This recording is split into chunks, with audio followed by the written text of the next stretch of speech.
हरे कृष्णा। भगवान को प्रसन्न करने का सबसे सरल मार्ग है एकादशी के व्रत का पालन करना। एकादशी व्रत का पालन करने से स्वयं भगवान श्री कृष्ण हमें अनेक लाभ प्रदान करते हैं, किंतु फिर भी भगवान के अनन्य भक्त इस व्रत का पालन किसी फल पाने की इच्छा से नहीं, बल्कि केवल एक ही उद्देश्य से करते हैं, जो है भगवान की भक्ति पाने हेतु। वैदिक गणना के अनुसार वर्ष में 24 एकादशी आती है, परंतु 32 महीने बाद जब अधिक मास आता है तो 2 एकादशी भी बढ़ जाती है, जिनमें कृष्ण पक्ष की एकादशी का नाम है परम एकादशी। एक बार युधिष्ठिर महाराज ने भगवान श्री कृष्ण से पूछा, हे भगवान, कृपया करके बताएं कि अधिक मास के कृष्ण पक्ष की एकादशी का नाम क्या है? इस एकादशी व्रत को कैसे करना चाहिए? ये सुनकर भगवान श्री कृष्ण ने कहा, हे राजन, अधिक मास के कृष्ण पक्ष में जो एकादशी आती है उसे परम, पुरुषोत्तमी, हरिवल्लभ या कमला भी कहा जाता है। ये एकादशी बुद्धि तथा मुक्ति देने वाली है। इस दिन व्रतधारी व्यक्ति को भगवान श्री विष्णु की पूजा करनी चाहिए। अब इस एकादशी की पावन कथा मैं आपसे कहता हूं।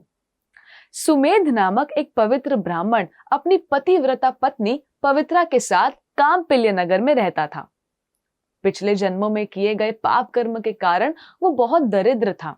उसे भिक्षा भी नहीं मिलती थी, इसलिए उसे खाने के लिए अन्न, वस्त्र और सोने के लिए जगह का अभाव था। परंतु फिर भी उसकी धर्म पत्नी ने बहुत ही श्रद्धा से उसकी सेवा की। बहुत बार तो अतिथियों की सेवा करते हुए वो खुद भूखी रह जाती, परंतु फिर भी अपने पति से कुछ नहीं कहती। इस प्रकार प्रतिदिन कमजोर हो रही अपनी पत्नी को देखकर सुमेध स्वयं को धिक्कारने लगा और अपनी पत्नी से कहने लगा, हे प्रिय, बड़े बड़े धनवान लोगों के पास भिक्षा मांगकर भी मुझे कुछ प्राप्त नहीं होता। क्या मुझे परदेश जाकर धन प्राप्त करना चाहिए? शायद जो मेरे नसीब में होगा वो मुझे प्राप्त हो जाएगा। इस पर उसकी पत्नी पवित्रा ने कहा, आप जैसा बुद्धिमान यहाँ पर कोई नहीं है। दरअसल जो भी प्राप्त होता है वो पूर्व जन्मों के कर्म के अनुसार ही मिलता है।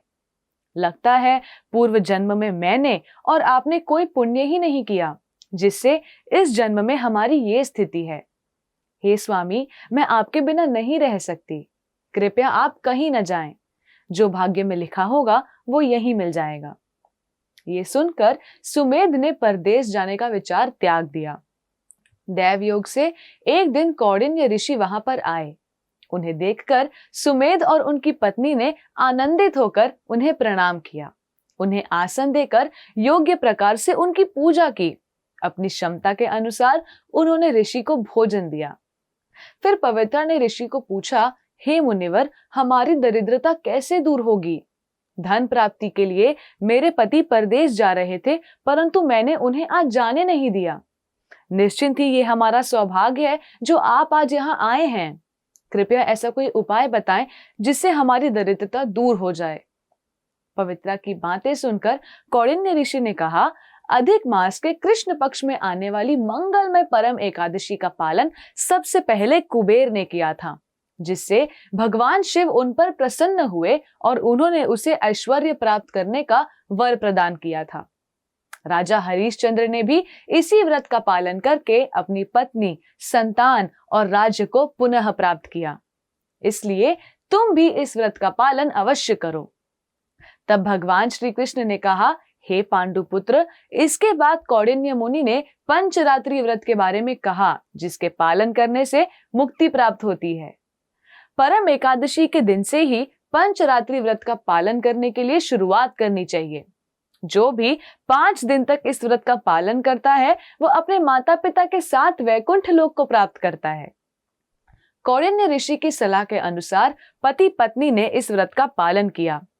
पंचरात्रि व्रत के पालन से उन्हें सभी सुख सुविधाओं से भरा एक घर प्राप्त हुआ। श्री कृष्ण ने कहा कि सभी महीनों में श्रेष्ठ अधिक मास में आने वाली पद्मिनी और परम, ये दोनों एकादशी मुझे बहुत प्रिय है। मानव देह प्राप्त करके भी यदि कोई एकादशी व्रत का पालन नहीं करता तो उसे 84 लाख योनियों में सुख प्राप्त ही नहीं होता, केवल दुख ही मिलता है। पूर्व जन्म के पुण्यों से ही मनुष्य देह की प्राप्ति होती है। इसलिए हर एक को अवश्य ही एकादशी व्रत का पालन करना चाहिए। ये सुनकर सभी पांडु पुत्रों ने तथा उनकी पत्नी द्रौपदी ने भी एकादशी व्रत का पालन किया।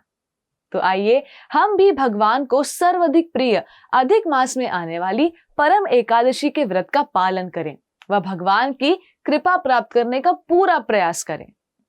परम एकादशी की आप सभी को हार्दिक शुभकामनाएं। धन्यवाद। हरे कृष्णा।